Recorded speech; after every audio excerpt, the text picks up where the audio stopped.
The California grocery workers at Albertsons, Vons, Ralph's, and Pavilion say they are one step closer to going on strike. Over the weekend, United Food and commercial workers from several unions voted to authorize a strike if they believe one becomes necessary. CBS 8's Kelly Hessedal joins us live with what this could mean for customers right here in San Diego. Kelly?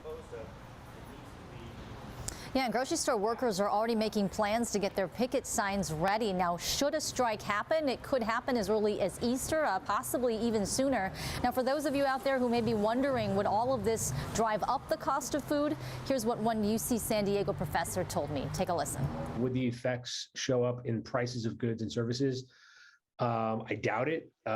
If anything, I think the grocery stores would be under pressure to lower prices, in part because I think a lot of Southern Californians will look at the striking grocery workers and not necessarily want to cross a picket line if it came to that.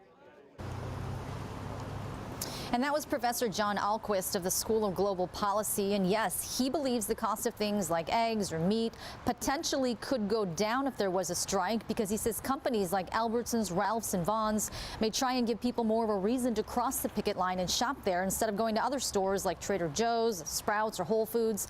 So he says it's possible a strike might make things cheaper for customers at these stores. He says any increase in costs probably wouldn't be felt for quite a while. But what you might notice is staffing shortages. So maybe there would be a change in hours at some of these stores. Maybe the shelves wouldn't be stocked as quickly with items. Now, the big sticking point from the union's perspective is wages. They say they want a wage that they believe reflects the cost of living in San Diego. Here's what Professor Alquist said regarding that.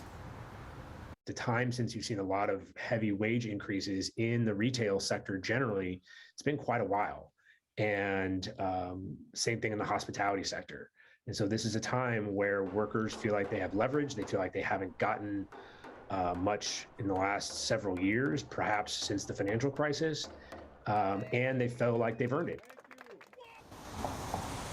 And one of the union presidents that I spoke to, Todd Walters, pointed to everything that's happened during the pandemic. He says a lot of the workers suffered harassment over the mask mandate. They came to work every single day and risked getting COVID. He says some members are working 2 to 3 jobs just to make ends meet, and he says they're not trying to be greedy. They just want to make a livable wage. Heather and Carlo.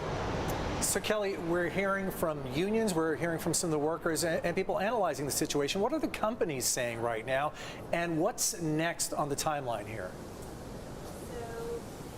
Well, I talked to the company spokesperson for Ralph's, and he says that they're willing to invest $140 million over the next 3 years in new wages. He says that basically equates to everybody getting a raise, and he says that they're not going to increase costs for health care. He says basically what the unions are asking for equates to about a 20% increase in pay. As for timeline, both sides are headed back to the bargaining table on Wednesday. All right, we'll see what happens next. Kelly Hessedal reporting live. Kelly, thanks.